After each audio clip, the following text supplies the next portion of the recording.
Hello, everyone. On this episode, Kendrick was back, and a lot of you actually really enjoyed his first visit on the podcast. And there were also a few things that he still wanted to share. So he's back. He came back, and we did get a chance to discuss things such as, why he feels that a lot of times men don't have the space to share their emotions, to be vulnerable without questioning their masculinity. So that was one of the things that we covered. And also, again, just like the first time around, he just had me laughing because you never know what's going to come out of Kendrick's mouth. But it was a great conversation yet again, and I hope you all enjoy it. Ladies and gentlemen, it's time to go. We're about to start the show. Hummingbird and the Black Crow. If you didn't know, now you know.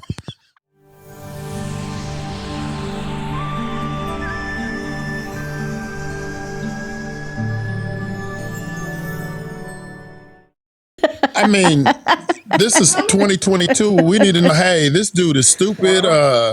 But you seem to be PC. PC. What do you mean by that? Politically, you're the politically correct. Yes, I have to be so running for president, and you want to make sure you don't say the wrong thing. No, I'm going to tell you why. I was cautious about whether I should say something about it or not. So I had an opinion about it. Actually, it's a complicated response, to be honest with you. So I don't think that I can give you a right or wrong answer. There's just thoughts that I have about it. But when it first happened and I was kind of already thinking about it in my head, formulating what I think about it, how I feel about it, I heard somebody who I very much respect that I follow on Instagram, and she said, this was her asking people, I'm going to ask that if you're not Black, that you please keep your mouth shut about this. And I was like, you know what? I'm not. So I'm going to go ahead and respect that. That's why. But you are. You're Mexican. Well, yeah, but it's not the same thing as Black. Do you know that if I present myself as a Black woman, I would get punched in the face? But it doesn't matter. You have an opinion. So therefore, it doesn't matter Black or white or whatever. Whoever said that, no disrespect. Well, we need to put a disclaimer. Look, we're only going to say this once. I speak what's on my mind. Right. And if you get offended, I'm sorry. But now moving on, if you want to hear if you didn't catch us in the beginning and it's later on, I'm sorry. The disclaimer was put out, but. Okay, so remind everybody what the question was so we can discuss it further then. Oh, it was about done. The slap. You're done. I think it was about the slap or whatever. Yeah, what happened at the Oscars? You asked me. You were curious about what I thought. And your friend said, if you're not Black, keep your mouth shut. Well, she's not my friend. She's just somebody she's sort of because she does so many things. No. She's a public figure. So she doesn't know me personally. She wouldn't even know if I said or didn't say. But so then you shouldn't even be worried about what she thinks. You say how you feel. I wasn't worried about it. I was just feeling I heard it. Now I can't possibly be I don't know. It was just off. Well, okay. I'm confused. Maybe it's a woman thing. It has to be, because you said it's somebody that you really, really respect, and you were trying to, and then you turn around and say, well, she doesn't even know me, and she wouldn't hear because I have respect for her and the work she does, is what it is. Okay. Yeah, and she has a big presence when it comes to educating people, when it comes to struggles about Black people, and I don't know what that's like, so I figured I should just respect. If I must say, you do know what that's like, because if nothing else, even in 2022, I believe Hispanics are more discriminated against than Blacks. You know what? I'm glad you brought that up, because sometimes I don't want to step on toes. I don't. That's just who I am. I don't want to step on people's toes. I don't want to make people uncomfortable. Yeah, because I do. I feel really bad if I hurt somebody's feelings, and I know I'm purposely going to hurt their feelings. I can't do that. It's just not in me to do that. I don't know. It's because I think when it comes to race and stuff, it's so touchy. That's only for people who have thin skin. I mean, I think I said last show, I don't care. I could talk about anything. It doesn't matter. And if someone says, oh, I'm this and you should, just don't even talk to me then. Let's not even go down that road if you can't handle it. I'm sorry. So then would it be safe to just be like on a case by case basis? And if like you as a black man are okay with whatever we're going to have here, then it's okay. But I have thick skin. I've been talked about my whole life. Like I am fine talking about anything, and I don't care. I don't. If I get my feelings hurt, I'm not finna say out loud, "You hurt my feelings." I'm just gonna suck it up and take it on the chin, because we shouldn't have even went down that line. If we're gonna have a conversation, we should just be like, "Yo, we're not gonna talk about it. Don't say nothing." If you're going to open the floor for discussion, you can't. It's kind of like somebody who says they get offended by cussing, but they cuss. Yeah. You can't tell me not to do something and then you turn around and do it. So if you are going to get offended, don't tell me to speak freely and then get mad because I spoke freely. Right. You know, I also don't mind having a discussion about race, like me, myself. I think my problem comes when people want to, when they want to deny the experience I'm telling them about. Like, it's okay if I hear your opinion, right? And then have a debate about it and maybe learn something, or even if you disagree, but it's like, okay, we said what we had to say and we move on. But then when people move into oh no, that's not true, speaking about my experience as a Mexican individual, then that's where I'm like, okay, maybe you shouldn't be talking because... Yeah, how you going to tell me how I feel and what I experience when you ain't me? Right. Right. You know I think saying? that's my problem. Yeah. And so a lot of people aren't ready for this. It's kind of like when Tanya's popping bumps on my back and I'm like, ow, that hurts. She's like, no, it's not. It doesn't hurt. I'm like, how you know? You ain't the one getting your fingers. I'm not smashing shit in your back and you see me doing, oh, shit, that hurts. And she's like, it doesn't hurt. Come on now. Stop. Right. Yeah. Stop negating Kendrick's experience about the pimple popping. And it's an every night thing. She's like, let me see your back. It's a thing now. She likes that. Some people like that. They like. Do you do it? No. Why not? Actually, I have done it, but it's not something that I'm like every night, like, oh, come on here, let me do it. No, I'm fine. It brings you together. It makes the relationship, popping tighter. His pimples? On his back, not the ones on his face. That's disgusting. Yeah. Well, what's the difference? What is the difference? You can't see the ones I can't see the ones on my back and get to them. Oh, it's like gross for you, like the person experiencing the popping of the pimple. Yeah, I don't need her in my face. And she'll be like, come here. And I'm like, stop, I can get those. I need you to get back here. Yeah. And the thing that makes it even worse is because then she turns around and says, can you get the ones on my back? And she can reach her back or scrub her back. So she don't have it. I'm like, you don't have no bumps. Yes, I do. I can feel it. I'm like, I don't see it. I can't feel anything. Again, denying your perception of things. Exactly. So then sometimes I just have to fake it and I just grab some skin and I'm just like, okay, do you feel this? Yeah. I'm like, okay, nothing's coming out because there ain't nothing there. And then she's like, okay, never mind. Leave me alone. Whatever. But since the last one, I've been thinking about all these crazy questions that I have discussions with, and it's crazy. Like today, what goes on in your head? What goes on in my head and in the world? Like, is there a stock on mirrors?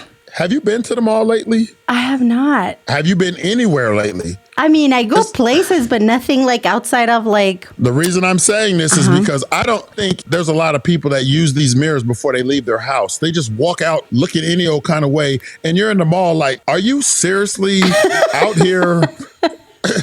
Well, do you remember Walmart at Alaska? And I got comfortable with that, if I may say so, because it was cold as heck. Well, so cold as heck. Well, I think it was like when you had to do those middle of the night runs to Walmart. No. And it was snowing. And I was like, I would just in pajamas put on my boots and then go. That was comforting for me. That's different. But if there's no snow on the ground and it's warm outside, why have you seen these people? I just look at these people and I'm like, what in the hell? I mean, I'm not the best fashionista or whatever you want to call it, but I'm like, could you just take 2 seconds and stop in front of something that reflects your image back to you?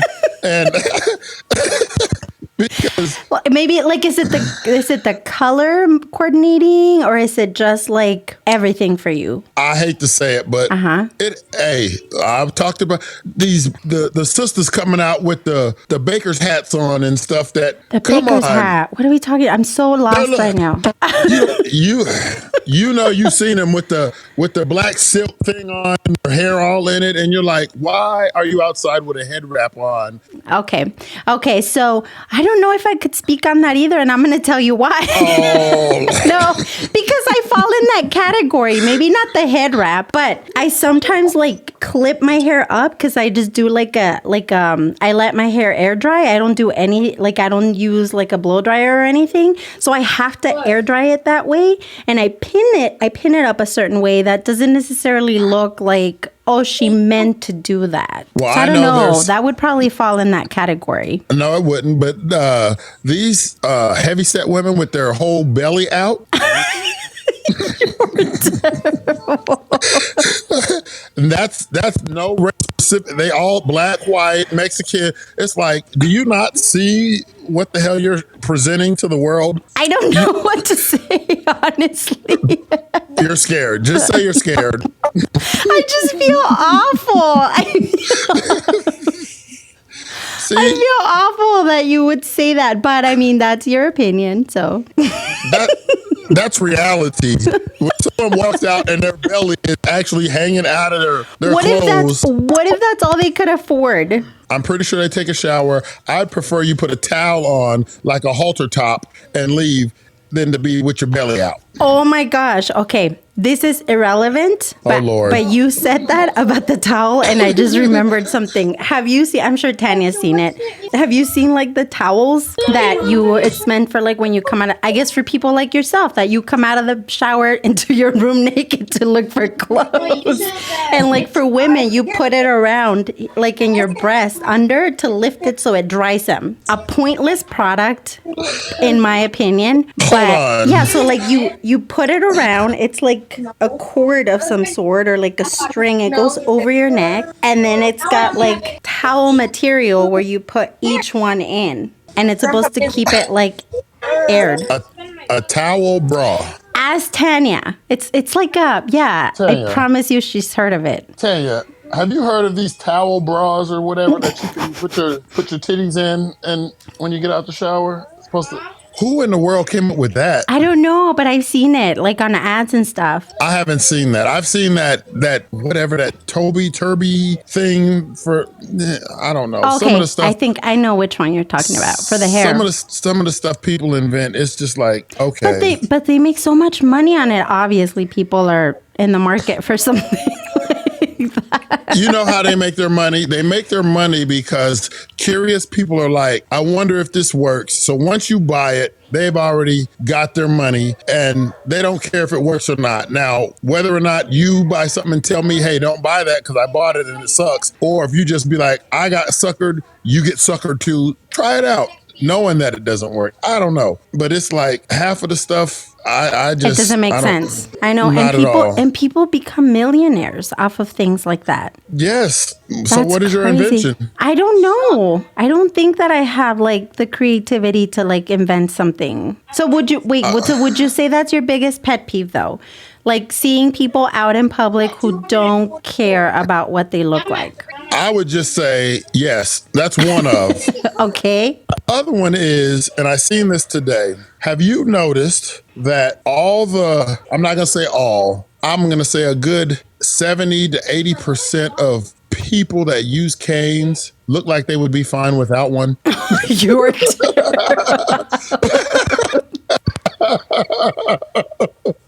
That's your biggest pet peeve. What if they have a disability you can't see? I'm talking about you're walking in the street and all you're doing is just tapping the cane on the ground. You're not leaning on it, putting no pressure. What if it's like for style? Like it's like their style.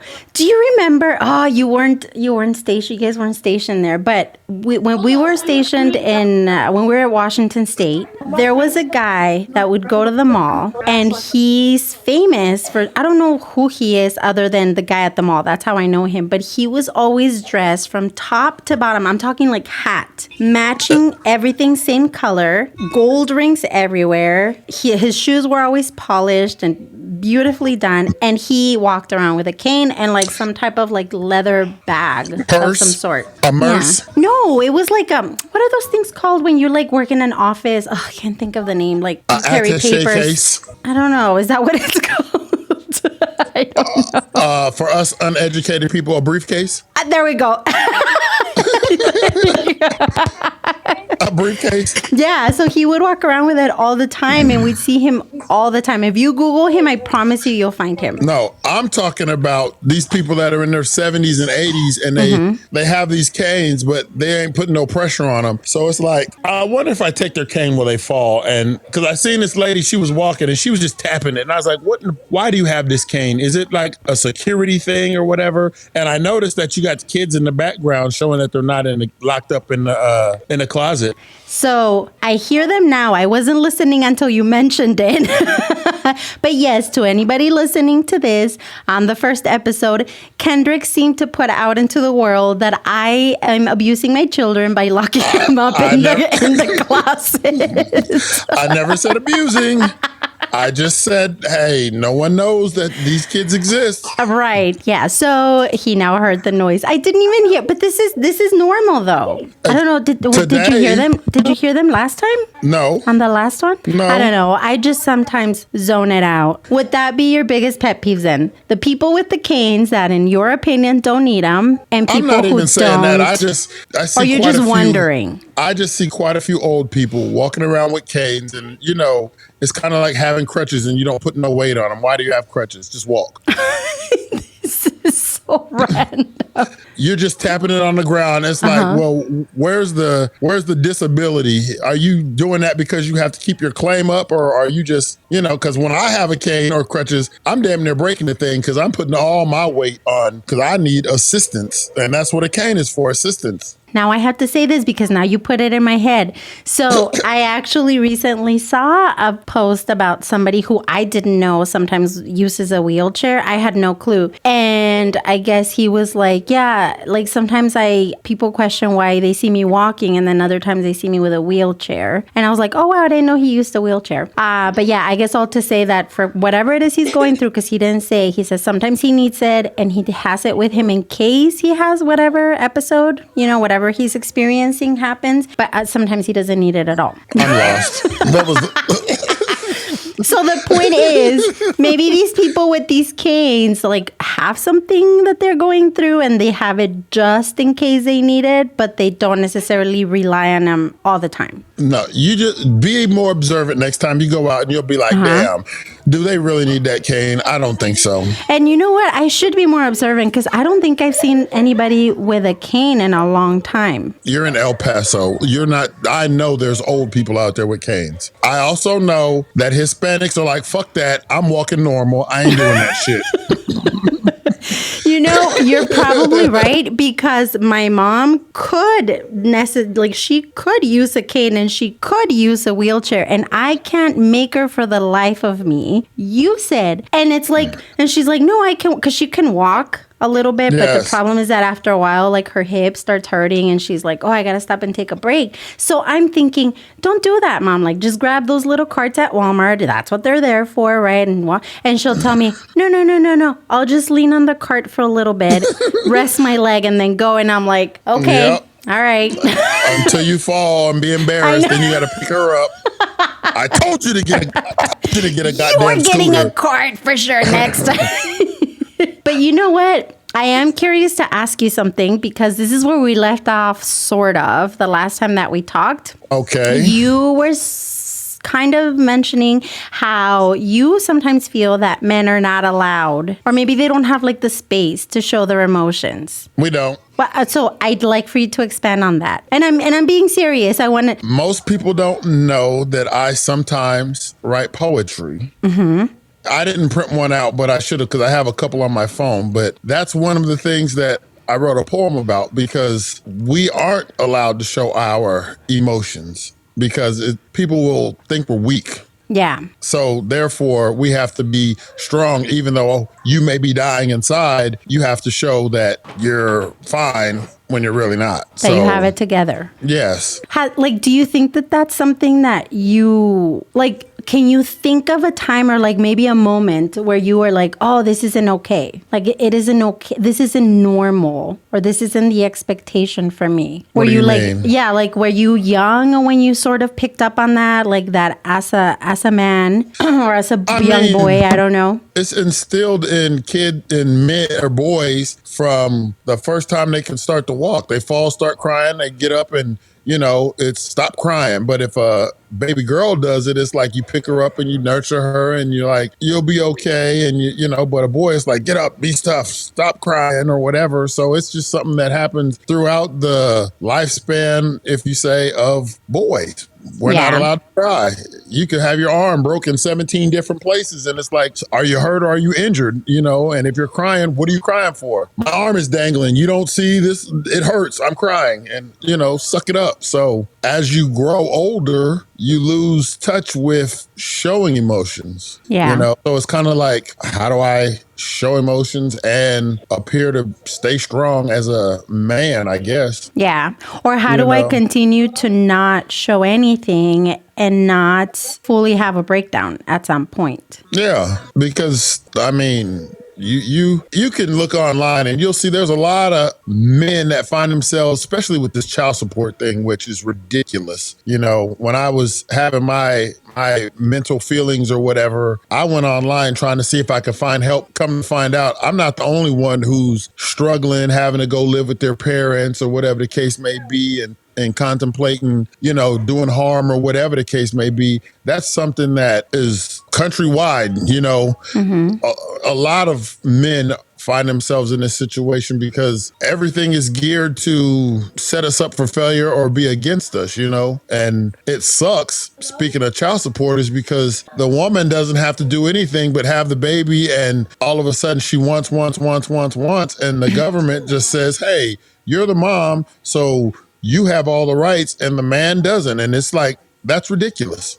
Sure. It's really interesting to me listening to you, because obviously I don't know what that's like. I don't know what it's like being a man growing up, with that, and then having, to deal with paying child support and all that. But I have female friends who have struggled to get the government to work with them, to give them just what's fair, to even, you know what I mean? So it's so interesting how it affects both sides, but at the same time, there's also a lot of them on both sides who benefit. But see, the thing is, if the man isn't working, you can only do so much and you can only get so much. Mm-hmm. But I guarantee you that if the mom goes through the court system and gets everything set up, she may not get child support. She might get welfare and food stamps and all that other stuff. And when that man eventually gets a job, best believe he's already in the system. So they're finna come and get it. But if he's not working, which that's what a lot of guys do, is they're like, hey, I'm not ever gonna fucking find a job, on the books anyway, because it's not fair,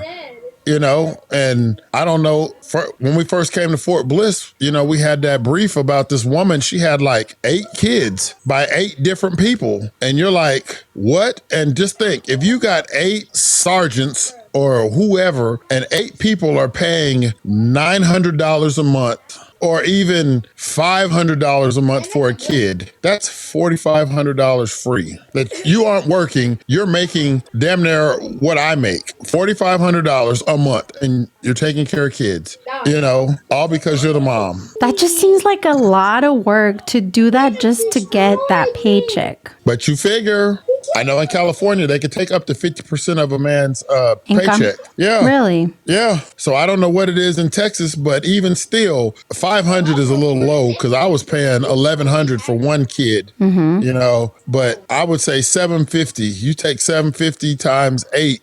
Shit, I'm not good at math. What's that, 56? It's some money, and then on top of that, if they have a job where they're just doing whatever, it's a come up. So yeah, I don't know. And you don't even have to say why you need the money. It's just, hey, I want the money. In California, you don't have to say, I'm the mom, I want the money. Okay. Well, shit, how much does he make? Okay, half of that is what? Yours? Okay. I think that there should be some kind of accountability. Show me how much you're spending. Show me, the first 2 months, you show me, where the money's going if you were to get it. Because a lot of times the mom gets the money and the kid still suffers. They don't get the clothes, they don't get the shoes, they just get whatever's left, going to Goodwill and spending $10. Nothing wrong with Goodwill. So if you got I'm just saying. Yeah. But it's like, it's not like all the money's going to that then, because you're obviously, You see the mom with the nails done every week in the car and meanwhile the kid is sitting there with a runny nose and half a pamper on. You're like, what in the hell? Come on, man. Let's get it together. So yeah, because I feel like, if the child's being taken care of, right, then like, okay, whatever, fine, the money's going. Who cares if you want to get your nails done? Get your nails done. But obviously the child's needs are being met. But I do know that just from listening to you and like I said, a lot of my female friends that have gone through situations like that, like on the flip side, I do think that the system just needs to work better for everyone for everybody, because you do have women who struggle to even get anything, right? And even if they do get something, it's like the bare minimum, and it's not enough to like help with like actual expenses outside of daycare or whatnot, but then the man will throw it in their face and say, well, I'm giving you money, I'm giving you this, blah, blah, blah, don't complain. But then like you're telling me, men also have negative experiences with that. So obviously the system's just not getting it. I mean, 100%. It's broke everywhere, but what do you do? It's America. America's broke, so whatever. I know. What's new? If it ain't me, I don't care. So, hey. I know. That's so sad. That's where we are. If it ain't me, I don't care.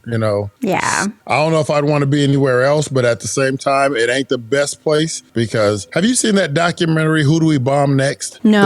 It's a Michael Moore documentary. It's probably about 10 years old. Mm-hmm.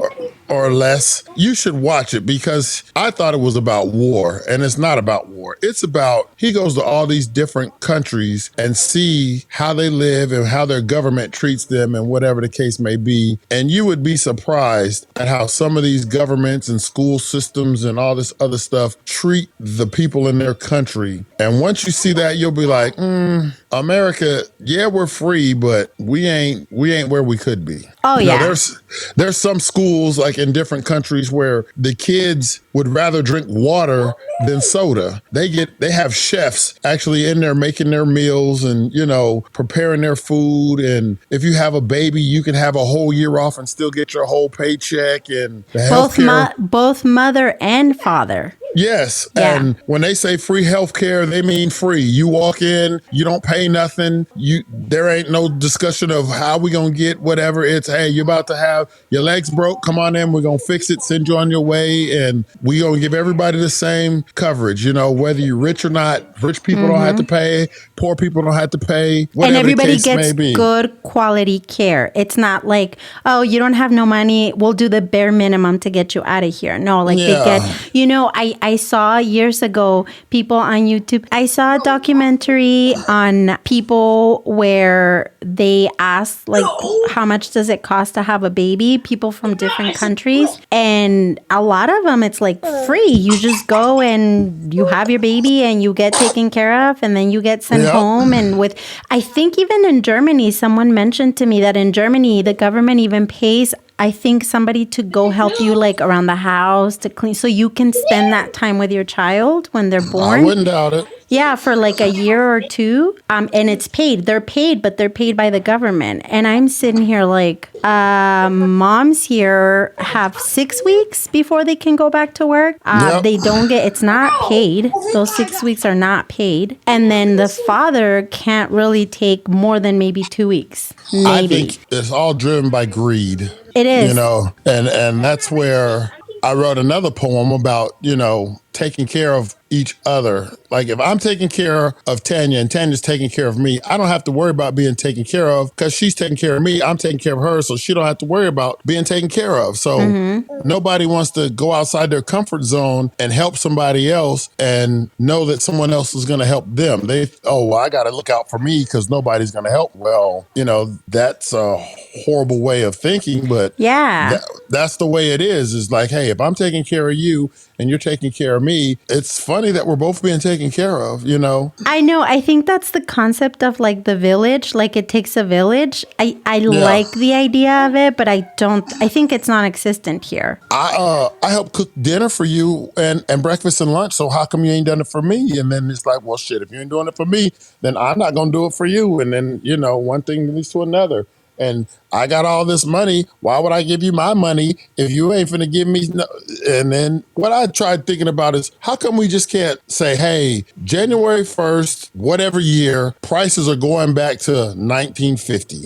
Loaf of bread, 5 cents, you know, everything. And then try this thing all over again. Why can't? Because now everybody's rich and wants to, you know, you got the Amazon dude and who's that? Elon Musk and them motherfuckers showing out, sending up shit to space and motherfucker, who gives a fuck about space? You know what I'm saying? And you know, a lot of people say, well, it's their money. They worked hard for it. They can do whatever they want with it. Okay, like that's true, right? Like if you hustle enough and you put in the time or whatever and whatever, you earned your money and you can do whatever you want with it. But then I also feel that that's that mentality that you were talking about, like where we could shift that and make it work for everyone because you worked hard, but would it kill you to like help end world hunger? I would call bullshit on all of them because I'm pretty sure they go to meetings all day. You know what I'm saying? They work hard. Yeah, they work hard, but you take every employee away from any one of them companies and guess what happens? They'll fall like a rock out the sky because they rely on average common folk to buy the shit and they rely on average common folk to pack the shit up and they rely on average common folk to deliver the shit. So if there was no average common folk, your ass ain't making no money. Point blank, period. Yeah. You know? Yeah. That's one thing that COVID showed was that this thing is a big ass circle. And if I'm not working and you ain't buying and somebody else ain't fucking sending, I mean, how many small businesses fucking closed during the last 2 years because they don't have the clientele? And they don't have the clientele because they don't have a product. They don't have a product because motherfuckers ain't making it. Motherfuckers ain't making it because they can't go to work. So it's like, you know, it's just ridiculous. I don't know. I know. It sucks. Here's one, because Tanya gets mad at me. So, is it okay for a father to talk openly about sex with their daughters if that's who's the oldest or that's all they have is daughters? I mean, in what context? Like educating them or just being open about it or how so? Show me or tell me of an example. Self-pleasure. I mean, I don't think nowadays that's even weird. I think it's good that they can come to you about stuff like that. I'm straight blunt about it. I'm like, yo. I mean, and you've always been really open just about things, period. And I mean, I don't think what do you got to lose? Why does Tanya, because Tanya's shy, though. Tanya don't like me talking about that stuff. She's very conservative and... She's like, everybody can hear what you're talking about. I'm like, okay, what does that mean? And now she, you know, EJ, this dude right here, well, he used to, I don't know if he does and deletes his history. And he tries to be so slick. He's like, what is that? I'm like, you know what that is. He's like, how did that get on there? I'm like, you know how it got on there. He's like, no, it just popped up there. I'm like, come on now. How did you handle that? I mean, I just erased his YouTube, and he keeps saying that it just magically keeps popping up on his damn. Well, I mean, he's curious, right? Obviously, because how old is he? He's 9 now. He'll be 10 in July. But I was talking because I brought it up to the lady at his daycare because I was like, I wanted to lay into him, but I was like, all right, I'll leave it alone. Mm-hmm. And then the lady at the daycare, the supervisor or the boss of the place, she's like, I got 4 boys. And she's like, it's normal. I was like, how is that normal? She's like, you telling me you never used to try to steal or look at Playboy or whatever? And I was like, okay, but that's a book. She's like, well, it's 2022, you know? Yeah, that makes sense. That's their version of the Playboy. I'm like, yeah, but Playboy didn't show intercourse, you know? It didn't. Yeah, it was more like the tease and like, yeah. Yeah, it was just you sitting there watching somebody without no clothes on. This is stuff with people yelling and screaming and, you know, doing all this crazy stuff. And you're like, wait a minute, I no longer want to participate in this. It ain't even that. It's just that when he starts to get curious, because here we finally got a couple boys for him to play with. Not like that. That sounds horrible. Yes, somebody that he can. Yes, I think everybody understood what you meant.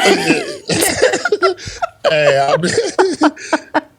they're outside, yeah, you know, and so friends, before it was just all girls on this street, and he would be out there with the girls, and I'm like, I would be nervous because he's the only boy, and I'm like, and he's watching this stupid stuff on YouTube or whatever, and then if he gets curious and wants to start touching or whatever, you know, that's what scares me. Yeah, that's what makes, you know. And so it was one day we're sitting at home and some lady knocks on the door and she's like, are you Edric's mom or Edric's mom and dad? I'm like, yeah. And she's like, well, I just wanted to let you know that there's a rumor going around about him and some girl plan on having sex at SAS. And I was like, what?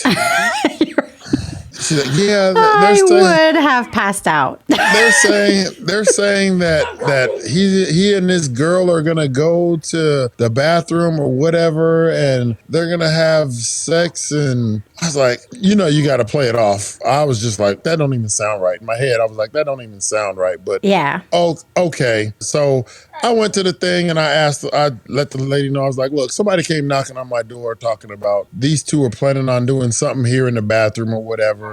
And she's like, yeah, I know, I heard about it. We keeping an eye on them or whatever. But that same person is going around telling everybody this stuff. And some of the parents are mad or whatever. And I was like, oh, it's one of those army wives, you know, that you ain't got nothing better to do with your time than to go knock on some strange person's door talking about this. At the time, he was 7, I think. It's been almost a year or 2 now. It was last year, I think. I'm like, yeah, okay. I wonder if because the program he goes to, it's for older kids, right? Like just kids that are already school age. Yes. And there's like I know that they keep them somewhat structured by age and grade, but at the end of the day, they're all kind of together, you know? Yeah. And so I wouldn't be surprised if he like overheard a conversation from like middle schoolers or like high schoolers, you know? Not the high school and middle. I think it's just the elementary school, which goes up to 6th grade. So he's in 3rd grade. So, you know, it's like whatever these kids say, he likes to jump right in and it's law, you know. Yeah. Oh, tomato soup and ketchup are the same thing. No, it's not. Yes, it is. No, it's not. How do you know? One of my kids at school, because he came home talking about, what was that? He thinks everything he sees on YouTube, you know, that, what was it, cinnamon and all these strange recipes these stupid kids do. And he's like, that's delicious. How do you know? Because I seen it on YouTube. I was like, but you didn't taste it. So how do you know? And he's like, I just know. I'm like, I don't think you know until you taste it. You know, and he'll come in here saying stuff. And it's just, I'm like, man, you got to be kidding me. Half the stuff he says, I just let him talk but you know what? It's like, I think like that lady told you, it's like the time we're living in and they have access, I mean, to anything really. There's only so much you can do to like sort of keep them grounded for a little bit. Yeah, that's called an ass whooping. Oh, I don't know if any one of them ever came to me with something like that. Because I think more me, because Ren's pretty shy about stuff like that. But I have open conversations with the older ones about Shy about what? Sex stuff? With the kids. Obviously, he talks smack with you guys, but, with the kids, I don't think he knows how to handle that with the kids. He feels awkward. He better get over that. Well, I handled it just fine. I talk to them, and they come to me with questions and stuff, and... He better get over that, because your dad, and they need to come to you. Because it is awkward, though, but... You gotta just jump right in the deep end and learn how to swim, I guess, because what he don't want is you guys got, what, 3 girls, 2 boys? 2 girls, 3 boys. Yeah, he don't want his girls going to somebody else trying to find out answers that he could be answering. And that's where... He said... That's where... And that's where, I'm here, but I think... The prime, like when we were deploying in Alaska, that was like the foundation, and we were gone. So I think I missed that opportunity to let Jasmine and Cameron know how I felt about stuff. And that's why I know Jasmine for sure. She's still trying to find, I don't know, some kind of relationship with somebody. Mm-hmm. I mean, we got a relationship. That's my daughter. I take care of her. She needs something, I'm there. But I'm like that with all my kids. But when it came to the male figure, I think 2004, she was what, 7? Mm-hmm. 6, 7, yeah, turning 7, I think. 7, so you figure 7, 8, 9, 10. There was like 3 years in there where I believe is the foundation of building a relationship for that parent or dad bond, and we were gone. Yeah. So, And it is very important. Like, girls tend to model a lot of their relationships based on whatever experience they had with their fathers. And I mean, that's not to say you're like seeking somebody exactly like him, but for instance, I didn't have the best relationship with my dad. Like it was bad with my dad. And so it was difficult for me to later figure out, is this a good person or is it me getting used to being treated like crap by a male? So I'm very thankful that I actually now have that with Ren, because aside from all whatever problems we may have had and stuff, like he's a good man. Like he takes care of us and you know what I mean? Like, and I didn't have that growing up. So I got lucky in that sense, but it is true. Like girls tend to seek that male approval. And when you're missing that with your father growing up, it's a little difficult. I think, I don't think it's impossible that like Jasmine is not going to find, because you're a good guy and it's impossible. It's impossible. Nobody like you. I'm not even that. It's just that, guys like myself, Renton, I think Sergeant Rob, all of us in Alaska, if you look at all of us now, we all are probably still with the same and have been with the same wife or female. Even Mo, when he was single, he was, he wasn't out there, not that I saw, bringing a whole lot of different females around or whatever. And when he found Latanya in Afghanistan, they're still together now. They're still together, yeah. Yeah. You guys are together. Me and Tanya are together. I think Sergeant Rob and his wife are still together. So it's like we're making it hard for this young group of young men, because they don't know any better. Mm-hmm. That's one of the reasons why I told myself I'm only getting married once, and all my kids only know me to be with one person. Now, have I always been the best in this relationship? No, I haven't. And I think that goes for everybody. Yeah, I think that goes for everybody. And I think that maybe you may agree with this because just partnership, marriage is hard, like period. It is. But I know that Ren and I started our relationship right in the most troubled time to be in the service. Yeah. As you guys as well, and it was when marriage is already hard, but then you throw things like that. And sometimes it felt like impossible because you're not there, your partner's not there, right, to kind of like communicate or help. You guys were put in extremely stressful situations that we couldn't understand. Like I tried my best to be like, okay, it's hard and he's going through a rough time, but I didn't know what that was like, And then he didn't know what I was going through back home. So, I mean, it was really, really tough. I remember so many people divorcing, like the younger couples after deployments. It's very hard. Or they're young and the soldier comes back, guy or girl, and the spouse done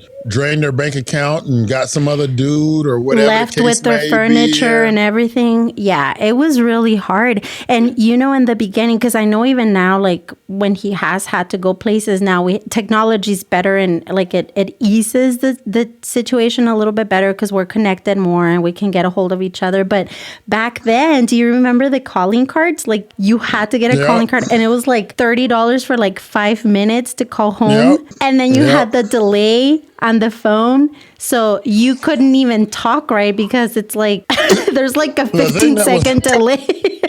The thing that was funny for me is me and Tanya would have arguments that last a week because we would only do it over email. And we're like, Monday, I'm like, why you being like this? How come you don't answer me or whatever? And it said, and it'd be like 4 days before I could get back to the email cafe or whatever. And she's like, what are you talking about? And I'm like, it's been 4 fucking days. What are we talking about here? And when we first deployed, being on that phone, we'd have to dial that phone number for them. What do they call them? They used to call them. It's some kind of phone call that we'd have to call Alaska or call whatever post you were at and say, I want to make damn, what was the name of the call?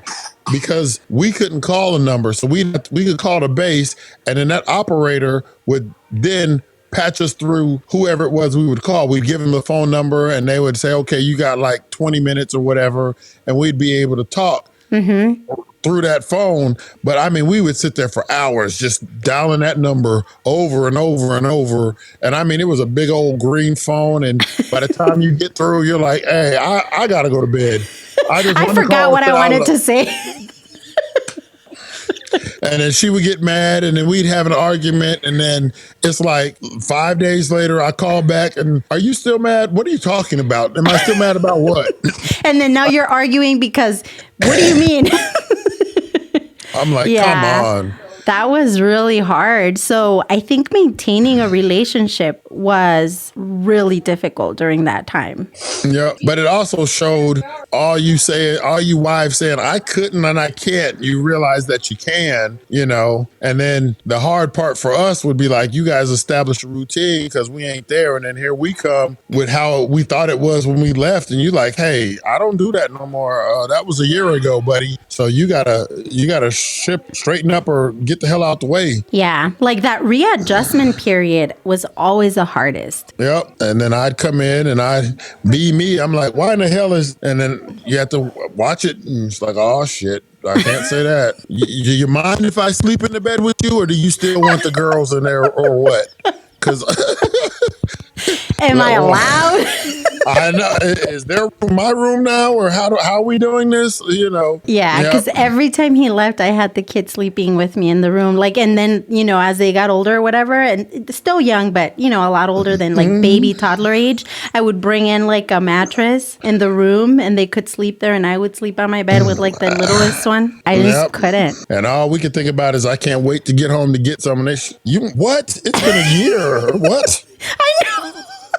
What? I'm fine. I'm good. I done waited a year. You gotta wait. We've been out here beating ourselves up in the desert with sand in our hands and we done exfoliated our shit and all that other stuff. What do you mean you're fine? I'm not fine. I got scabs from where I was bleeding because I had sand in my hand. What the hell are you talking about? Oh my gosh. Yeah, it was really, really just so hard. So when I hear like nowadays younger couples, not couples, but like in general, but women, Army spouses say, oh, I hate that he's gone for 2 or 3. Or no, wait, the perfect one. And not to knock like Air Force people because I'm not knocking anybody down. But when they were like, my husband, he's instead of 6 months, he has to go for 9 months, and I'm sitting there looking at her like, she's crying, and not to discard it because if she was used to 6 months, obviously 9 months was like, what? What do you mean he's going for 9 months, right? But I remember this time I went to the bank and the lady was crying, the teller, and she was so sad, and she just looked like her eyes were puffy and red. And I asked her, "Are you okay?" And she's like, "I'm sorry, it's just that my husband's gonna deploy 9 months months instead of 6 months. And this is during the time that you guys were going to go for 15 months. Yeah. And we had just found out. And I'm like trying to be understanding, you know, and I was like, oh, I'm sorry. You know, I know how that goes. And she's like, is your husband going to leave too? And I'm like, my husband's gone. How long? And I'm like, he's been gone a year. He just got extended to 15 months. And I felt awful because her face was like, oh, I'm sorry. Like, if you don't stop crying and suck it up, I've been 15 years. I could have had a baby, gave it away. He'd never know. What are you talking about?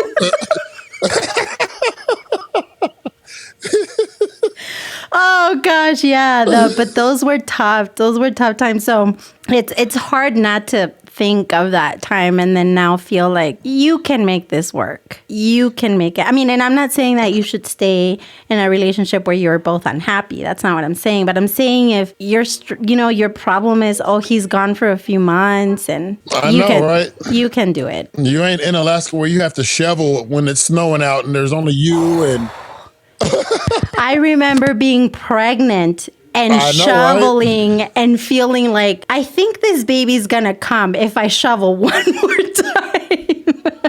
I don't know how you wasn't cussing out your neighbor. Your fucking lazy ass husband sees me out here shoveling pregnant and he's just sitting there waving at me through the window.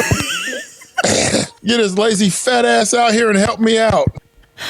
Oh, that was the worst. I loved Alaska, but I was done shoveling. And then we had to shovel the front and back. I know. Tanya was like, I could do without the shoveling. I'm like, ain't nothing I could do about that.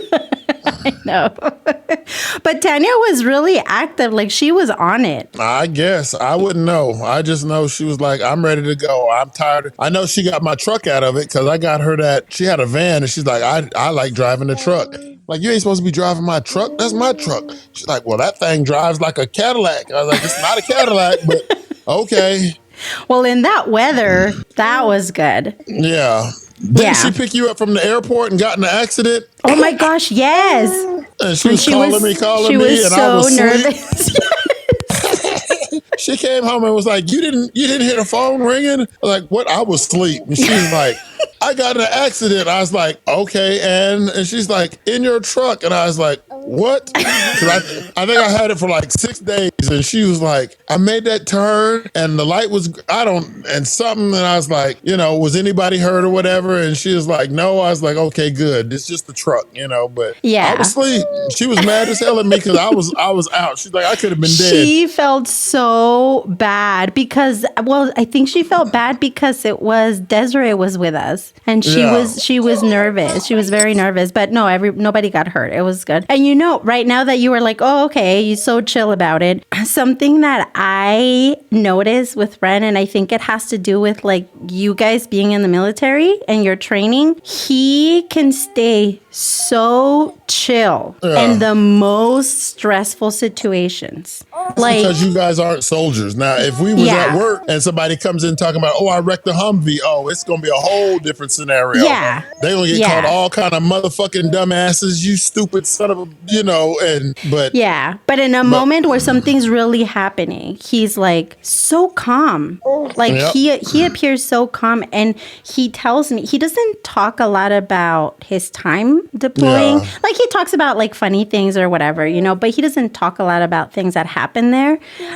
But one thing he says is like, all I know is that when things did happen, you remember smell. Like, all your senses were like slowed. They slowed down. You remember smells. You remember sounds. Everything's almost moving in slow motion. And it's like you're able to assess the situation. Yeah. I can't do that. Yeah, because I know in Afghanistan, I think we didn't have to, but I think they were trying to make us. Mm-hmm. Like, we would be in the motor pool and they brought a Humvee and they brought another truck with like a water tank and some stuff. And we were like, that's not our truck. What do y'all want us to do with it? And they was like, you got to clean it out. And we were like, clean it? What the fuck you mean clean it out? And they were like, somebody got hit by an IED or something. And there was like blood and body parts and stuff in there. And we were trying to fight that for the longest. I don't know if they did or if we did or didn't have to clean it. I don't think we did, but it was just the fact that you open it up and there's something about seeing meat off of a human that you're just like, there's no way. I wasn't trained for this, you know, and it was just ridiculous. Some of the stuff they tried to make us do. And we were just like, there's no way we can do this. Even when the first one kicked off and we're out there having to burn our own crap. It's like at first, and the funny thing is, at first it was nasty. We were like, this is gross, whatever. And then by like the second month, we were like, hey, grab the hot dogs and grab the buns and grab this. And let's turn into a party. I'm telling you, we had the radio out there. We're all gathered around this big ass barrel of burning crap and inhaling that stuff and just eating away. And it's like, man, you got to be, they didn't treat us worth a damn out there. So, I mean, yeah, I don't tell Tanya about stuff neither, but it's just like, it was a different experience than anything I've ever dealt with before. And that's why even now I can't watch like a lot of these army movies. Like the other day I was watching Lone Survivor, which I've seen like 7 times. But when they came and got him, and right before the Taliban was about to attack and he was, you know, barely walking out, I started crying. I'm like, why am I sitting here crying at this shit? But I can't watch them kind of movies no more. I took, in El Paso, I took I took Cameron to that One Direction concert. I don't know if I said it already or not, but, and it was over. And when we were leaving, it's like, we were walking like, and if I'm in a big crowd and people are touching me, you got about 5 seconds and I'm like, oh my God, I'm about to lose it up in here because everybody's touching me and I don't know what the hell. So I start getting mad because it's like, stop fucking touching me, you know? Yeah. Or 4th of July, I can only deal with fireworks probably about 3 minutes and it's like, I'm done. I gotta go. I can't do this. So yeah. I remember when he came back the first time and we went, actually when he came back from the first one in Alaska and we went out to that park, it was a 4th of July weekend and they were doing the fireworks. And I remember you and him looking at each other for a moment and then you laughed and he's like, did you trip? And something like that. And he's like, yeah, I was about to jump. And then he's like, I know. And then I realized we're at the park. Yeah. So, but I saw that with you guys. You guys weren't talking to us. I saw that and I overheard. And that's a lot of things about that I have had to keep in the back of my head because he does have triggers like that and he doesn't realize it. Like he doesn't like being around a lot of people. Every time we go to a theater or anywhere, really, he has a plan of action. Yep, I'm the same way. That's why I don't like her. Like I said the last time, that's why I don't like her getting drunk to where she can't control herself because it's like, yo, if something happens in here, we got to figure out how the hell we getting out, you know? And the last thing I need is to be trying to pick you up and carry you. Now I'm vulnerable to something else happening. And now both of us are in trouble. Yeah. Yeah. But that has to be exhausting, isn't it? I mean, I'm not like criticizing it. I totally, I get why, but I'm like, oh, that has to be exhausting. I would say once I get out the military, it probably will be, but because I'm still in and it's something that we still have to do, it's like normal. But when you are out and you like don't have to think about it on a daily basis, even though we're mechanics and we sit in the office, we still have the same mentality when it comes to, you know, doing reports. I know I am. It's like, I got to make sure that this is straight so that if this person says this, I can respond with this. And if this person says that or does this, or, you know, I got to make sure, because I grill everybody. When I'm talking to them, I'm grilling everybody and checking and double checking, and you can't just tell me anything because that's my mind. It's like I'm constantly, you know, thinking of how to respond or retaliate or whatever you want to call it. So, but when I get out and I don't have to do that on the daily, then it might get, you know. I wonder about that though, because he says that often too. Ren says that often, like, oh, once I get out, like I feel like my mind's going to be clear and I don't have to. But I almost feel like it's become a part of his personality because we'll be out in the most random places. And at some point he's pacing and he's getting anxious and And he'll be like, let's sit here. No, sit here. And I don't care because I'm oblivious to it. And I'm like, okay, sure, whatever, you know. But then I realize he's thinking, if somebody comes in, this is where we're going to go. Because I know for me, I can't be in a place for a long period of time, you know, because that means that something could happen. Like today, we went to the mall. We went to another city today, or we went last night and spent the night and came back this morning, but we went to another mall in another city. And every time Tanya's in a store for a long period of time, I'm like, yo, I'm ready to go. I'm ready to go. We got to go. I'm leaving, you know, because I can't, we're so used to, you know, you can't, I know it happened to me. I don't know if it happened to him, but we broke down I was on a convoy and my truck broke down, and sitting out there for 3-4 hours, you start like, what the hell's going to happen? I'm an open target. Yeah. So, you know, I don't know if it's PTSD or whatever, but she looks at me like, I'm trying to hurry. I'm like, no, you ain't hurrying fast enough for me. Hey, let's go, you know. And I know that a lot of men may hear this and say, oh, that's all men. We don't like to shop. But I think it's different because there's like, oh, I hate being here because I'm bored and I'm not engaged in this, so I could care less about what you're doing type of like, you know, I don't want to be here. That's the attitude for most. But I know with Ren, and from hearing you, it sounds like the same. He just feels vulnerable. He feels like we're here too long. If somebody's in here doing some type of recon, we are a part of that already. So, and I'm like, what? Let me ask you this. When you drive and he's in the passenger seat, does he like critique your driving? Like, yo, why ain't you stopping? Why ain't you doing that? Why ain't you? I would have stopped. You see this car slowing up. He does that, but not like that. It's a lot of like, go, turn, slow down. No. And I'm like, do you want to take over?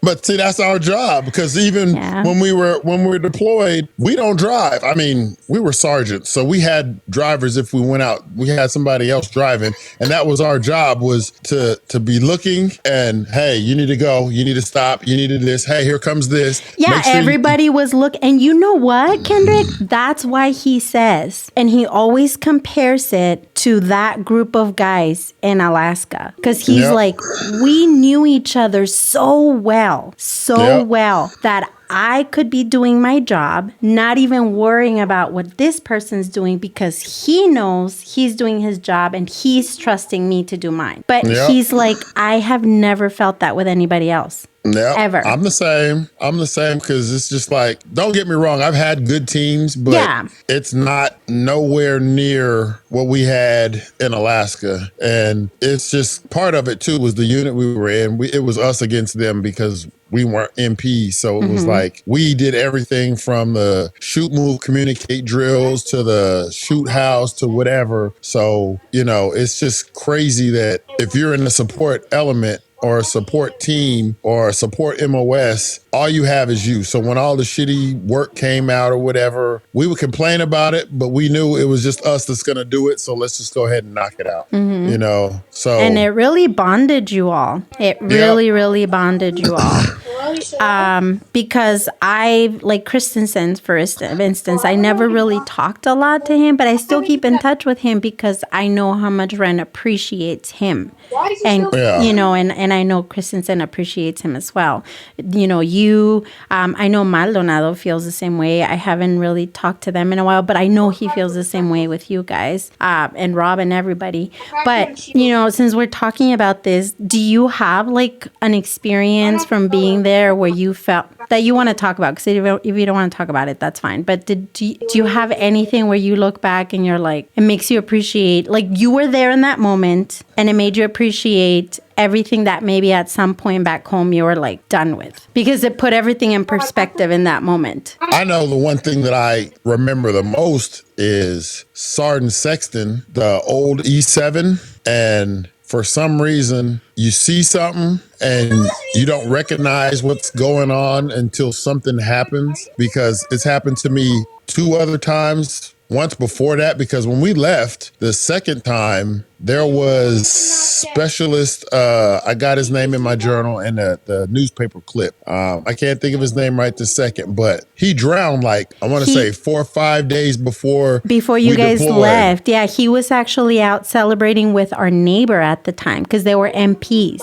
And they were out, and I remember him because they were next door with our neighbor, and he came over to ask for butter. And he was so young. Yes. And the messed up part was that night I was behind him in line at the shopette where he was buying all his liquor. And I was like, what are you doing with all that liquor? He's like, oh, we're going to the lake. And I was like, that doesn't seem like a good plan. Why the fuck are you going to the lake with all this alcohol? It doesn't make sense. And he assured me, he was like, hey, sorry, you ain't got to worry about it. We got a plan. We got life jackets. We got this. We got that. Da da da da da. And I was then so close to deploying too. Yeah, that was. And I was like, it doesn't make sense to me, but you say you got it, so okay. And then that next Saturday, I think it was, I was out because I was still struggling with the PT test. So I was out doing a run, and I think somebody drove down that back gate road and said, hey, there's a recall formation right now. And I had to run home, got changed, and went to the company, and everybody was standing around all quiet. I'm like, what the fuck are we doing here? And they were like, specialist starts with a B. He drowned. And I was like, what the fuck? I was like, I just talked to this motherfucker less than 24 hours ago, and he told me he had a plan. And so, that was weird. But then seeing how Sergeant Sexton was out there with that, they treated him like a private, and he was the E7. And, he wasn't in with all the other ones, and he was doing dumb stuff and this, that, the other. And then it was like, I seen it, but I didn't know he was going to do what he did, as far as like go to the shopette and shoot himself. But then I seen it again at Fort Bliss with an LT, he was being talked about and no one paid attention, treated like a private, and he disappeared and he hung himself. And like I say, that's what brought me out of my state of mind, because I was like, I seen how they treated both of them before, and the day that they found out, oh, they're the greatest, this, that, the other, and I was like, it happened twice to me. You motherfuckers will never get the chance to talk shit about me and then tell me I'm great after I'm gone. I'm good. Yeah. So that was a really sad situation too, having heard. And you guys were close to coming back. It was like 7 days before we were supposed to come home. Yeah, because I remember we couldn't hear from you guys at all. They shut down phone lines and everything. It was 7 days, and that was what was ironic, was 5 or 6 days before we were supposed to leave, something happened. 5 or 6 days, maybe 7 before we come back, something happens. And I'm just like, this is crazy. And he was the last person that I would have thought,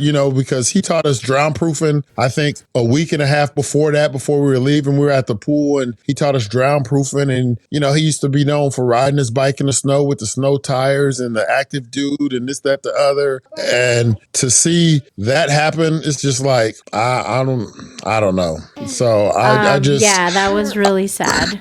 It's just crazy how the Army, they don't care about us. If you ask my personal opinion, we're just a number. If you ain't making whatever mission happen for whoever's in charge of you, then they don't care.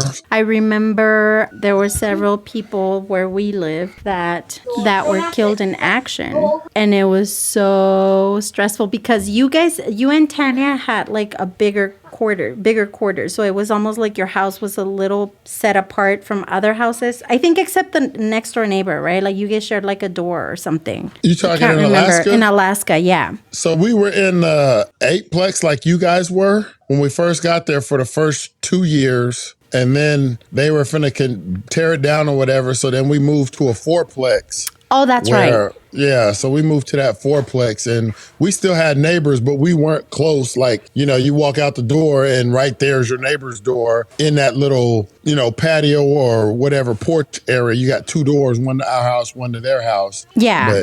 Because with us, you shared like a whole wall for everything, like living room, like room, upstairs, everything. But it was really stressful because where we were staying, it was like that. It was back to back to back. Yeah. We're right next to each other, and you would see like the soldiers come in uniform and like with a chaplain, and you never knew, like, because we shared a parking lot. That was really stressful. Once they came to one of my next door neighbors, and I happened to be in the kitchen looking out to the parking lot having coffee. And then I see them pull up right in front of my house again, because we shared the parking lot. And I'm like, okay, well, they could be going anywhere. And they start coming up that stair, like the little stairs that we shared. And I was like,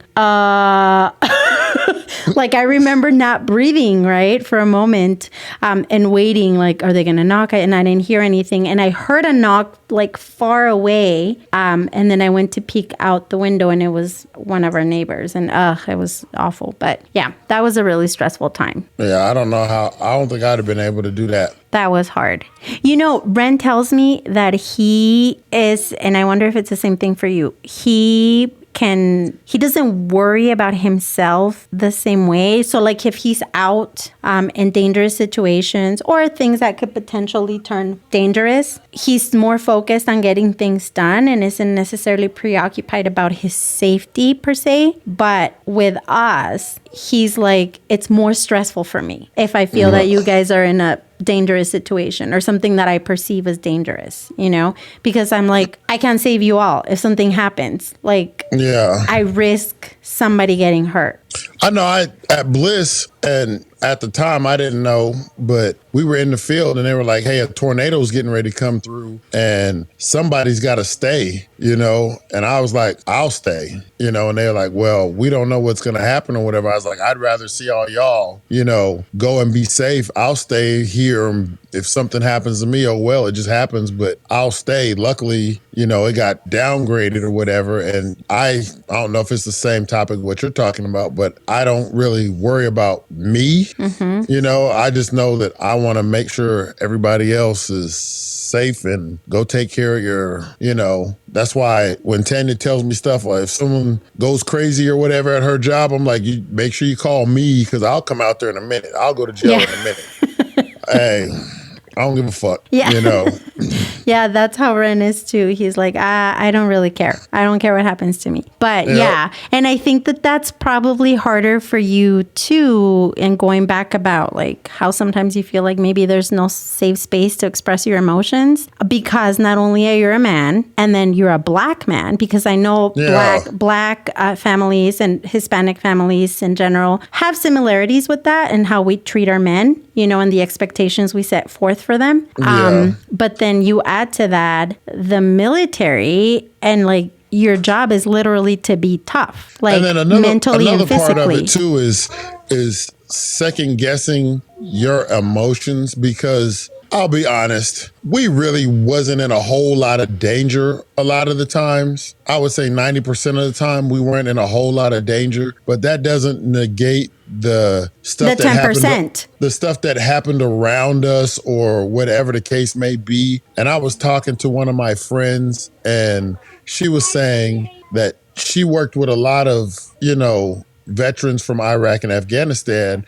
And she believes that regardless of what happened, if you have been to Iraq and Afghanistan in the prime of the war, you have PTSD, point blank, period. Yeah. And even though I think I have it, but I'm not sure because I feel normal, you know? But think about what you were telling me, like how you feel vulnerable in public spaces. If you're too close to me, that's something triggering your body that takes you back. But see, unless a doctor tells you have PTSD, you can't like say, hey, I have you can't self-diagnose yourself. Oh, and no. Yeah. And that's where the problem is, I know with me, is I don't go to the doctor because they're probably just going to say that I'm full of shit, you know, because I'm not walking around here sweating and jittery and jerky and, you know, doing the extreme. It's mild stuff, you know, but something happened. Yeah, you know? and you know, I actually believe this wholeheartedly. wholeheartedly with whatever your friend was saying. I don't think anybody gets to dictate what feels threatening to you, or nobody gets to say, that wasn't traumatic, get over it. Like, nobody gets to say that, because what one person can perceive as like, oh, that was just challenging and it was a difficult time in my life, blah, blah, blah, right? But they can go forward like nothing. That same experience to somebody else can be detrimental and not. And I think that we're also very used to like labeling things and attaching it to like, well, if it doesn't look this way, then it's not that. So, they seem normal, right? Like they walk around and they seem okay and they're laughing and they're happy. But how many times have you heard of people who have taken their life, and up until the day that they did, they're laughing and entertaining people? You know, so nobody gets to deny your experience. Nobody should get to say, oh, that's dumb. Like, that's not traumatic. Nobody. If you feel it, you feel it. Because it's hard. I mean, I would challenge anybody to try to be on alert 24 hours a day for nearly a year. Yeah. Regardless of where you are or if you were on a mission or not, you still were in a danger zone. You still had stuff flying in from overhead. Because I know me and Renton, I think we went on a mission together to some school out in the middle of nowhere, right up against a mountain. And the week prior, that school got attacked and we had people there. So when we were there, they were like, well, we're not letting that shit happen again. So we started firing off rounds into the mountain to let them know, hey, we got big guns out here. And that whole night, it was hard to sleep because every time you heard something, you were like, what the fuck is that? What the fuck is that? You know, and you're in your sleep, even in a high state, just like if something pops off, you couldn't really get comfortable until we got back to the base. And even then, you're just like, you know, mortars are coming in. I think we had a mortar hit like 3 feet away from our office building or whatever. And it was just a lot. So I don't know. It's not it's not normal, quote unquote, for an individual, any person, to live in that heightened state at all the time. Like, I know that like stress is, and I've said this on here so many times, like stress is needed for our survival because it like alerts you, oh, maybe you shouldn't do that. Like our internal like little alert, you know? But when your stress level is up high all the time, it throws you off. Your nervous system, everything is off, you know? And then I think that's why when you guys came back, I think that's why it was hard to adjust, because you guys were like coming from a place where you're like on alert all the time. And how do you just like drop it and dial it back down? It's impossible. It's impossible to do that. But I mean, I don't know. I don't know if Ritten's ever said it, but sometimes I even say I would rather be there than here, believe it or not. It's like, I believe it. You know, I don't know why it just seems like we kind of knew on a day-to-day basis, hey, this is what's going to happen. This is how it's hard to explain, but when people say, what's it like? Unless you do it, it's regardless of what your job is, it's hard to explain, but it's you get so accustomed to going and being deployed that when you're not, you're like, I would rather be doing that than what I'm doing now. Yeah, because here, wherever here home is for you, it's peaceful, so to speak, right? Like you don't have, and your body doesn't register that. Like what you're saying is actually not wrong. Like, you know how some people, I always like understand this better, and I find that people understand it better when I use this example. You know how people tend to stay in very toxic relationships? Yeah. Okay. If you talk to those people, their past is probably filled with chaos, right? Yeah. And so what happens is that the person doesn't like that toxicity. They don't really want to be in there, but their body feels at ease in chaotic situations because that's what they know. That's what their body recognizes as their norm, right? And so it's kind of the same for you guys, if you think about it. Like you go there and it's impossible to be on alert like that all the time for such a long period of time because you guys didn't have a day off. So we had one day off, but I mean, but even was it really off? Yeah. No. Because up here, you're still like, we're still here. Crap could still happen.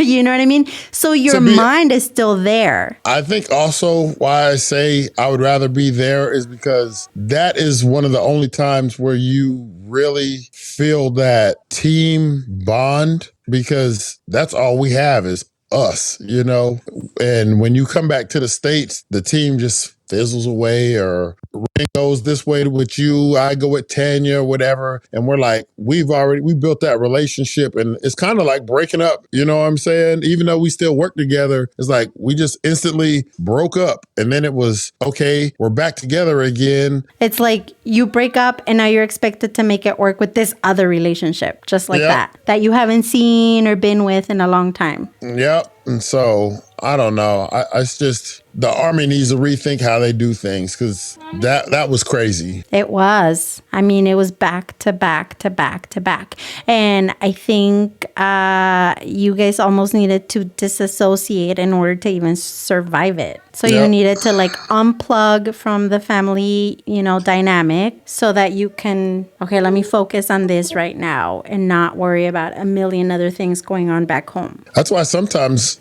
I know there was times where I purposely didn't call home, because it's like, I don't want to deal with. It's too much dealing with home and dealing with being there, and she may have been mad, or this may have happened, or there's nothing. Then you got to add that on top of the other stuff. So I'm just like, you know what? I think I would go a week or two without calling, and then why ain't you called in a week or whatever? And you're just like, whatever. Yeah, but I know. It must have been hard. I don't know what it's like, obviously, but just from what Ren tells me, I try to like imagine, and I'm like, oh, that's hard.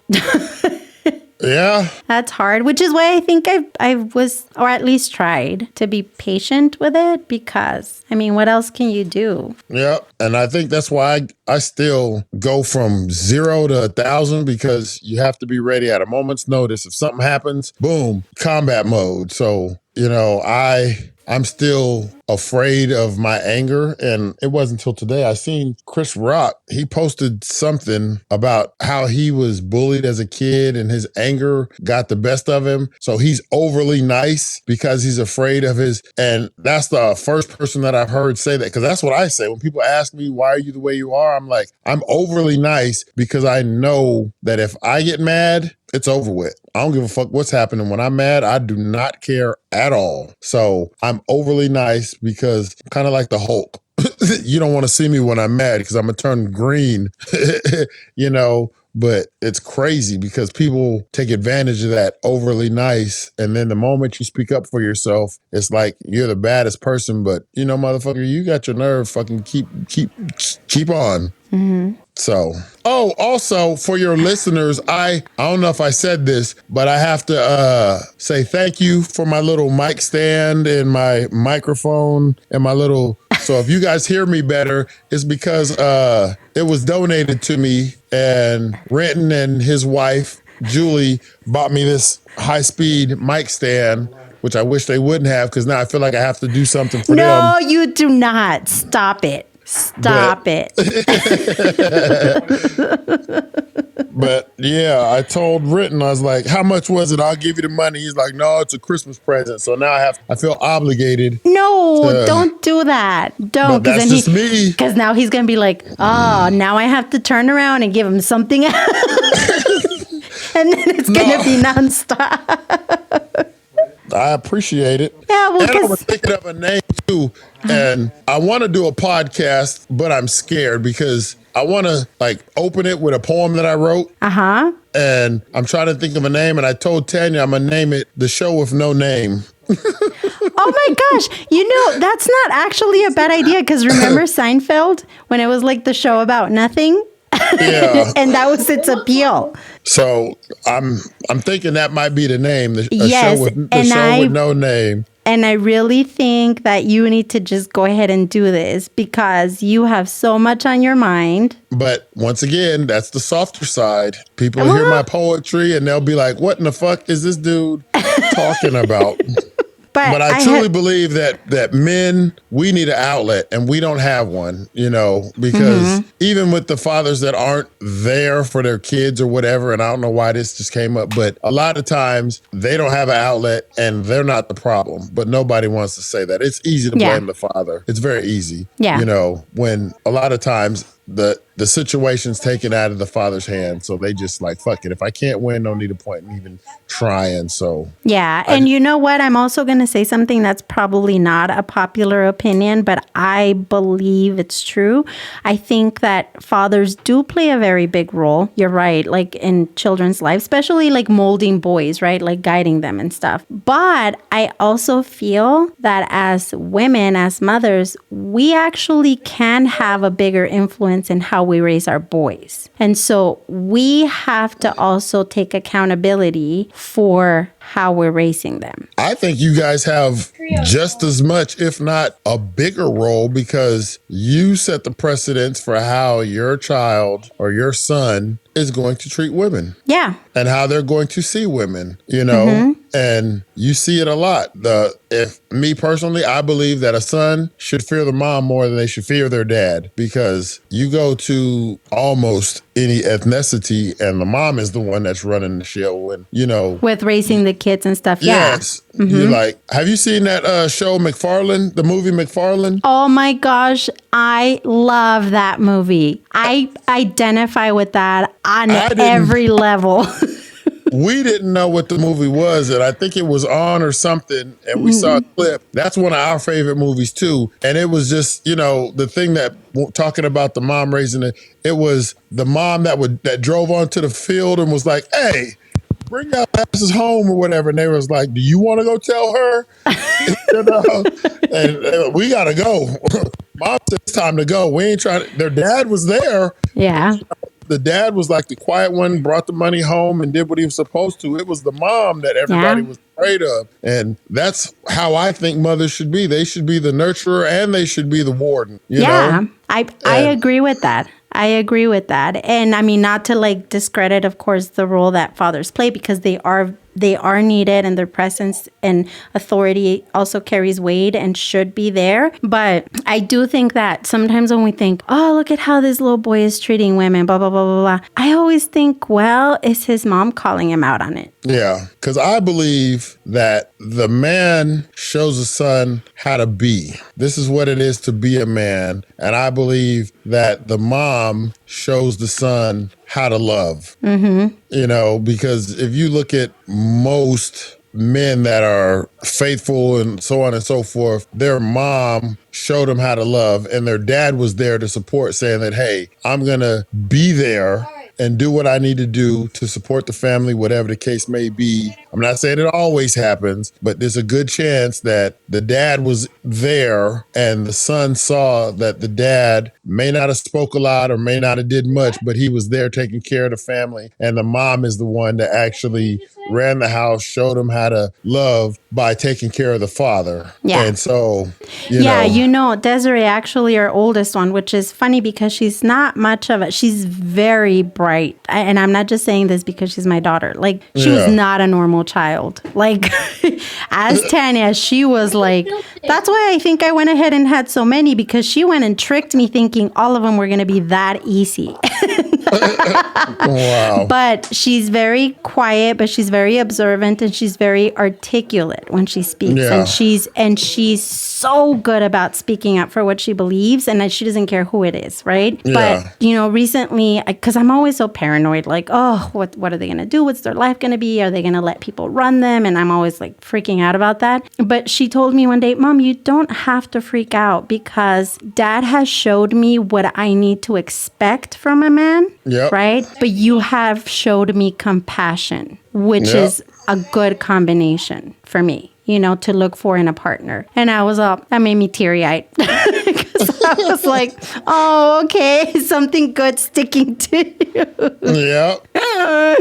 But yeah. If you say nothing else about me, you can say that my kids have only known me to be with one person their whole life, you know, and that's one of the things that I told myself, is that once I have kids, I'm only going to be with that person, even though that's not true for the other two, but they've only known me to be with one person. It ain't like Tanya was here, somebody else was here, and this, that, the other. They've only known me. So I kind of stuck to what I said. It may not have been their mom, but they've only known me to be with one person.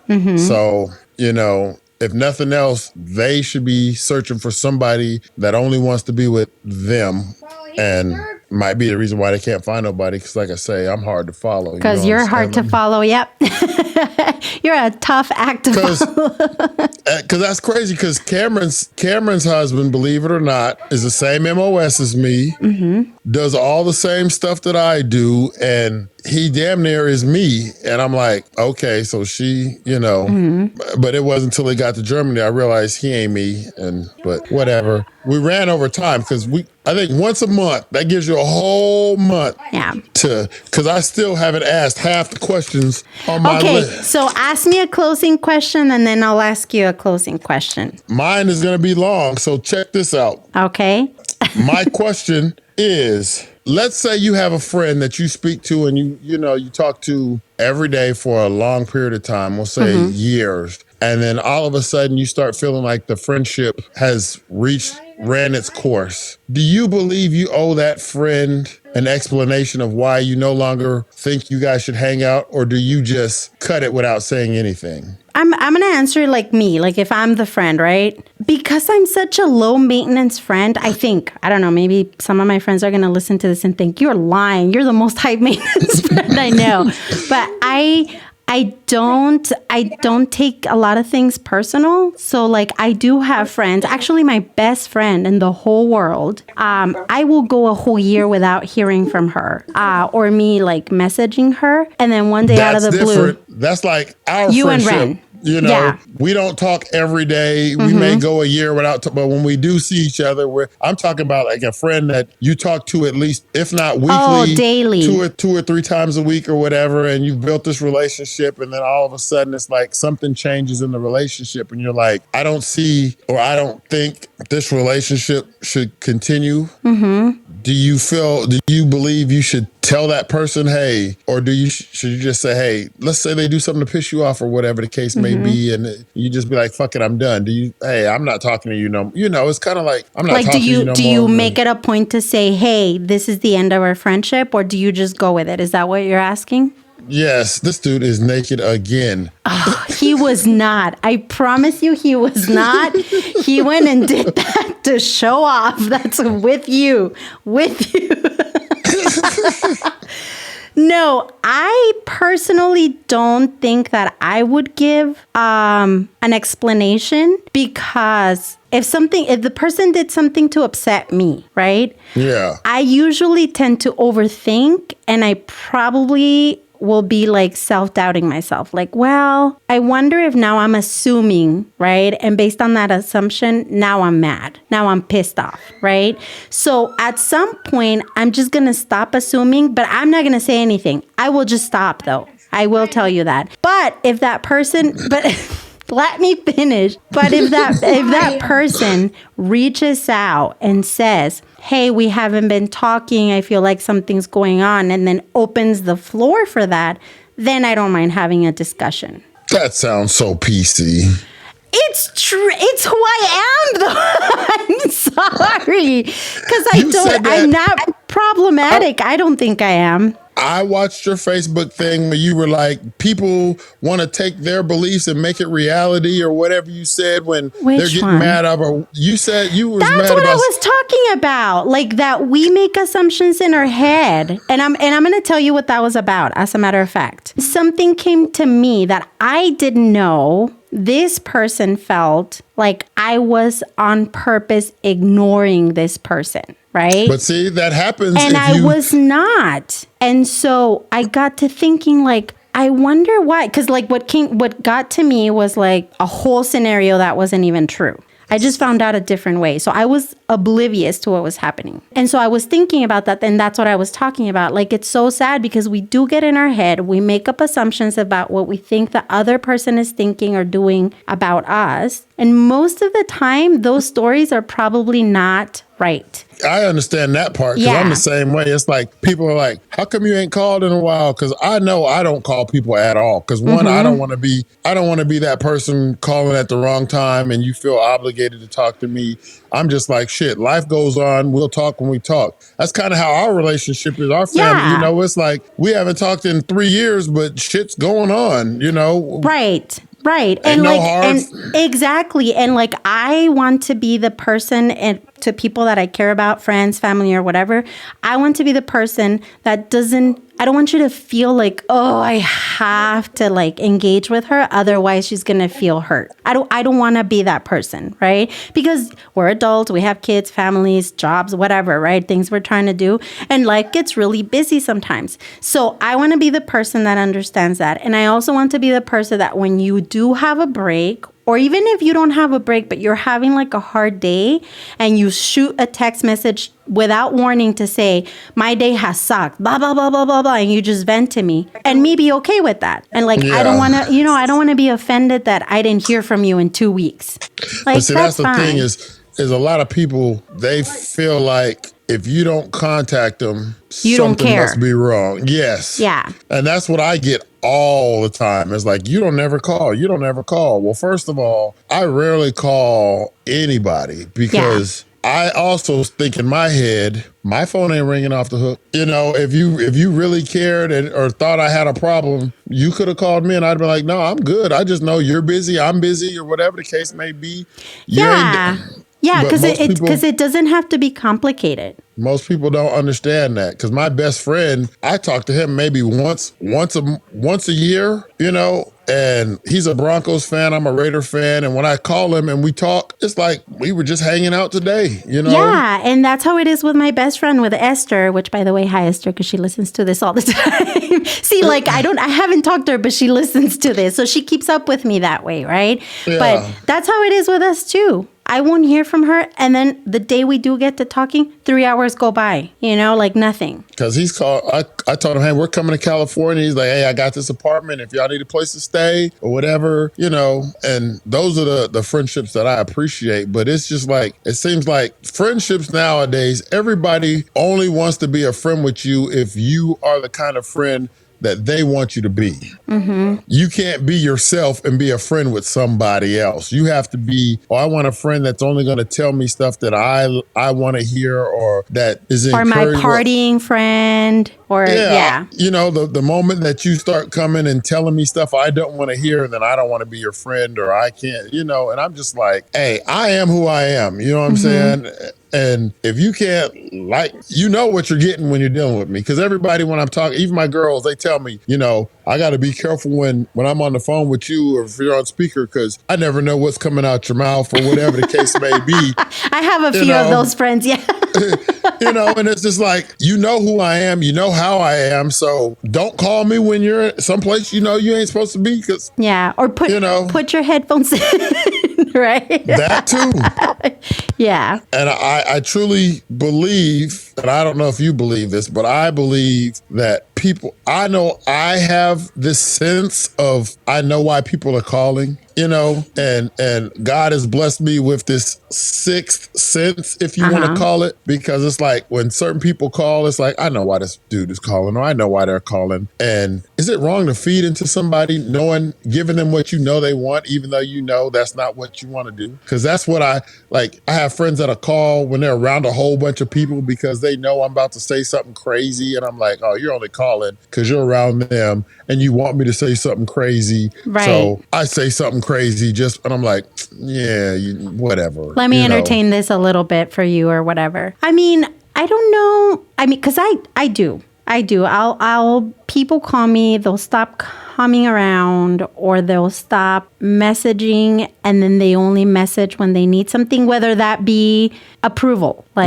This was happening. Am I crazy? They just kind of need that approval of like, no, you're not crazy, blah, blah, blah, And so it doesn't hurt me to do that. But sometimes it's funny that you bring this up, actually, because I have been thinking, like, should I entertain it all? Right? Exactly. And not because it bothers me, or not because I don't want to continue the friendship or whatnot. But I think there's something so important about really protecting your energy, Yeah. And I wish I could have done that when I was a lot younger, because I always felt, for many different reasons, but I always felt the need to, like, I have to protect this person, and I don't want to hurt their feelings. And I still don't want to hurt people's feelings, but I think I'm getting more comfortable with not entertaining everything, and then telling the voice in my head that's making me out to be the bad person. Right? Yeah. Just saying it's okay because you still love this person, right? Yeah. But sometimes it's important to keep your peace. Yeah, because I just find it funny that people, if you ain't doing what they want,